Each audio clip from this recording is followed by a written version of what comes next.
s.a.w wa rahmatullahi wa barakatuh. Click to subscribe Believing Beings and press the bell icon to get notified about new videos.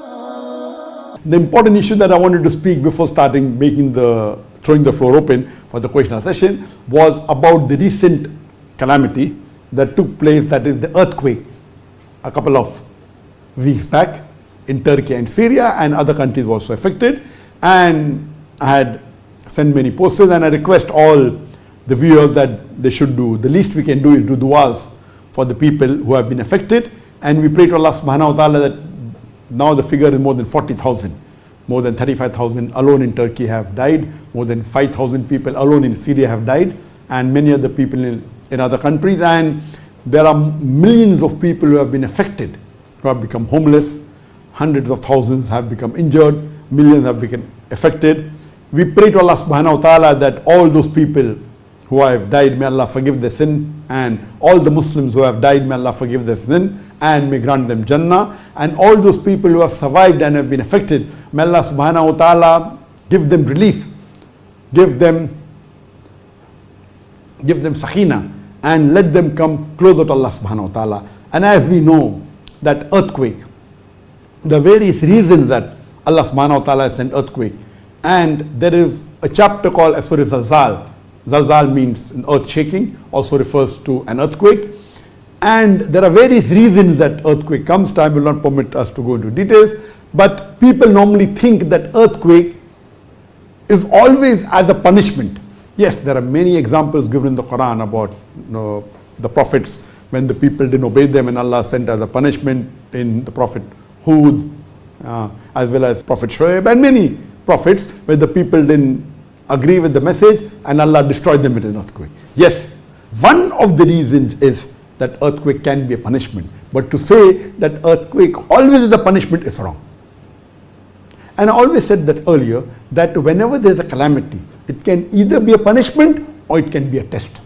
So one of the reasons of earthquake, it can be a punishment for the people, and there are many examples in the Quran, but we today cannot say and blame community as a whole.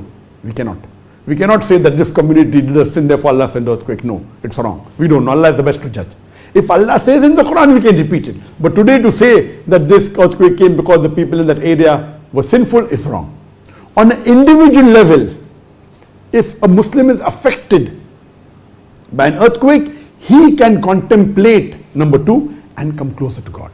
Earthquake is a sign. And we have the example of Musa alayhi salam, when he went on Mount Sinai, and when an earthquake came, he started contemplating, okay, that that we have wronged and you have given, and he became closer to Allah subhanahu wa ta'ala. So we are prophets of Allah. Earthquake is not as a punishment to Musa alayhi salam. He was the prophet of God. It was a sign for him to come closer to Allah subhanahu wa ta'ala. So one reason is that it is a punishment. The second reason is that it can be a test, that Allah is testing you. Allah is giving you test and tribulation. As Allah says, do you think we will grant you Jannah without testing you?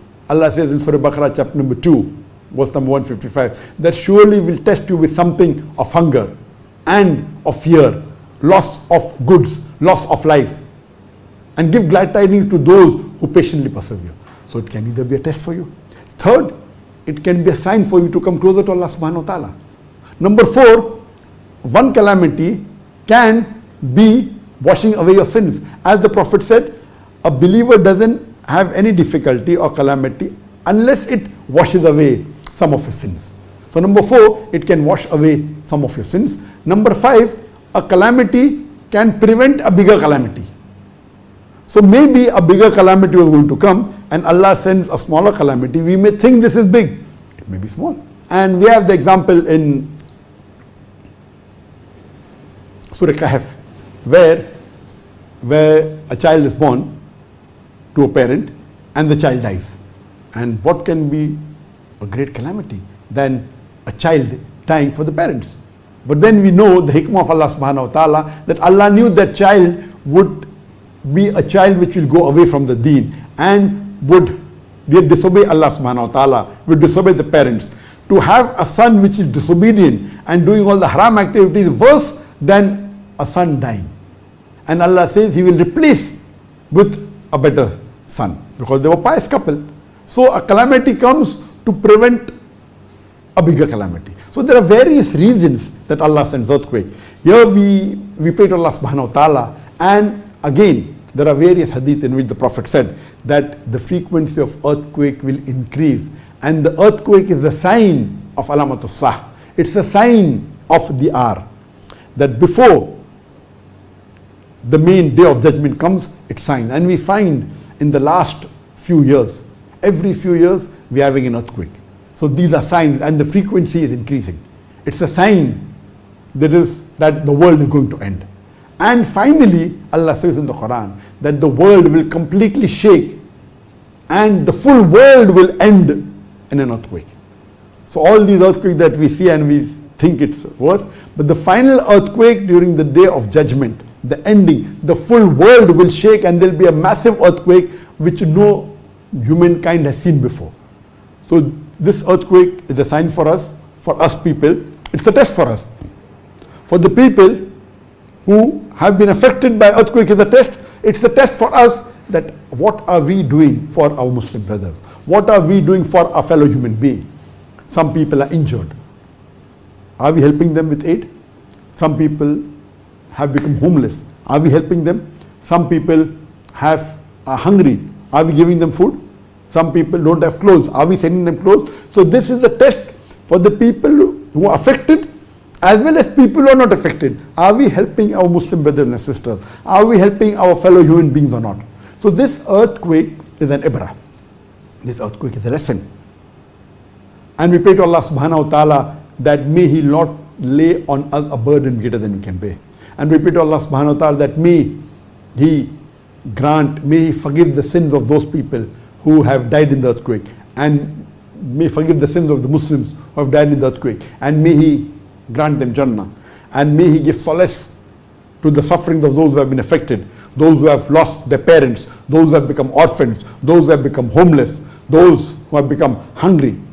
May Allah subhanahu wa ta'ala increase their sabr, and may Allah subhanahu wa ta'ala get them closer to Him, and may get them closer to the deen, and may He help us to help them.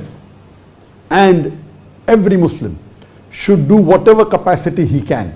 And I had given 3 posts on my Facebook, and I even gave the link where donation can be given, whatever capacity Allah has given you. And I said the donating to IHH is one of the largest humanitarian relief organization of Turkey. It is also one of the largest Muslim relief organization in the world. It's an authentic organization. You can surely donate to the organization, and they have given a promise that they'll help the people who are affected in Turkey as well as the people who are affected in Syria. Giving to the right authentic organization is important.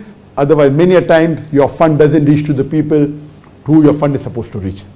And I pray to Allah subhanahu wa ta'ala that may He give us hidayah to see to it that we help our Muslim brothers and sisters, and may He grant Jannat al-Firdaus to the people who have died, and also give solace to the people who have been afflicted by this earthquake.